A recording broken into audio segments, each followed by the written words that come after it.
Irregular periods ಸರಿ ಆಗೋದಿಲ್ಲ, weight unnecessary gain ಆಗ್ತಾ ಹೋಗುತ್ತೆ, ಆಮೇಲೆ ಪಿಂಪಲ್ ಸ್ಟಾರ್ಟ್ ಆಗ್ಬೋದು ಮುಖದ ಮೇಲೆ, ಮೂಡ್ ಸ್ವಿಂಗ್ ಸಿಕ್ಕಾಬಿಟ್ಟೆ, ಕಿರಿಕಿರಿ, ಸಿಟ್ಟು, ಭಯ ಆಗುತ್ತೆ. ಇದು PCOD ಇಸ್ ವೆರಿ ಕಾಮನ್, ನಿಮಗೆ ಗೊತ್ತಿರಂಗೆ ತುಂಬ ಜನ ಹೆಣ್ಮಕ್ಳು. ಈಗ ನಿಮಗೆ ಎಷ್ಟು 2 ತಿಂಗಳಾಯ್ತಲ್ಲ ಪೀರಿಯಡ್ಸ್ ಆಗ್ತಾನೆ. ಈಗ ಇದಕ್ಕೊಂದು ಬೆಸ್ಟ್ ರೆಮಿಡಿ ಏನು ಗೊತ್ತಾ? ಸಿಂಪಲ್ ರೆಮಿಡಿ, ಬೆಸ್ಟ್ ರೆಮಿಡಿ, ಮನೇಲಿ ಮಾಡ್ಕೊತ ಡೈಲಿ ಮಾಡ್ಕೊಂಡ್ರೆ ನ್ಯಾಚುರಲಿ ಹಾರ್ಮೋನ್ಸ್ ನಾರ್ಮಲ್ ಆಗುತ್ತೆ, ಸರಿಯಾಗ್ತಾ ಬರುತ್ತೆ, ಪ್ಲಸ್ ಪೀರಿಯಡ್ಸು ರೆಗ್ಯುಲರ್ ಆಗ್ತಾ ಬರುತ್ತೆ.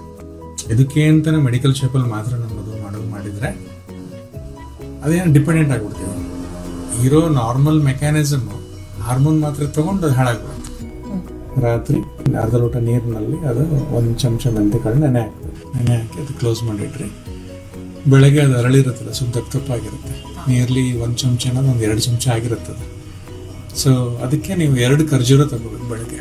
ಇದು ಸಾಫ್ಟ್ ಖರ್ಜೂರ ಇರುತ್ತಲ್ಲ, ಕಿಮಿಯಾ ಅಂತ ಖರ್ಜೂರ ಬರ್ತದಲ್ಲ, ಅದು ಸ್ವಲ್ಪ ದೊಡ್ಡದಿರಲಿ ಸೈಜ್. ಮಧ್ಯದಲ್ಲಿ ಬೀಜ ತೆಗೆದ್ಬಿಟ್ಟು ನೀವು ಮೆಂತೆ ಏನು ನೆನೆಸಿರ್ತೀರಲ್ಲ, ಇದ್ರೊಳಗಡೆ ಸ್ಟಫ್ ಮಾಡಿಬಿಟ್ಟು ಮೆಂತೆನ ಅದನ್ನ ಒಂದು ಬೆಳಗ್ಗೆ ಒಂದು ಸಂಜೆ. ಮೆಂತೆ ತುಂಬಾ ಒಳ್ಳೇದು, ಶುಗರ್ ಲೆವೆಲ್ನ ಒಂದೇ ಪ್ರಮಾಣದಲ್ಲಿ ಇಟ್ಕೊಳ್ಳುತ್ತೆ ಒಂದು. ಆಮೇಲೆ ಈ ಶುಗರ್ ಸ್ಪೈಕ್ ಆಗ್ಲಿಕ್ಕೆ ಬಿಡಲ್ಲ ಬ್ಲಡ್ ಅಲ್ಲಿ.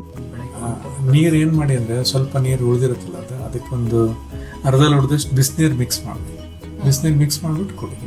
ವೈಟಮಿನ್ಸ್, ವಾಟರ್ ಸೊಲ್ಯೂಬಲ್ ವೈಟಮಿನ್ಸು ಸಿಗುತ್ತೆ, ಪ್ಲಸ್ ಮೆಂತಲ್ಲಿರೋ ಎಲ್ಲ ಪೌಷ್ಟಿಕಾಂಶ ಮತ್ತು ಹಾರ್ಮೋನ್ ಬ್ಯಾಲೆನ್ಸ್ ಮಾಡುವಂಥ ಅಂಶಗಳು, ಸ್ಯಾಪೋನಿನ್ಸ್ ಅಂತೆಲ್ಲ ಕರಿತೀವಿ, ಅದೆಲ್ಲ ಸಿಕ್ಬಿಡುತ್ತೆ. ಡೈಲಿ ಮಾಡ್ರಿ, ನಿಮಗೆ ನೋಡ್ರಿ ಒಂದು 6 ತಿಂಗಳು 8 ತಿಂಗಳು ನಿಮಗೆ ಚೇಂಜಸ್ ಗೊತ್ತಾಗ್ತದೆ.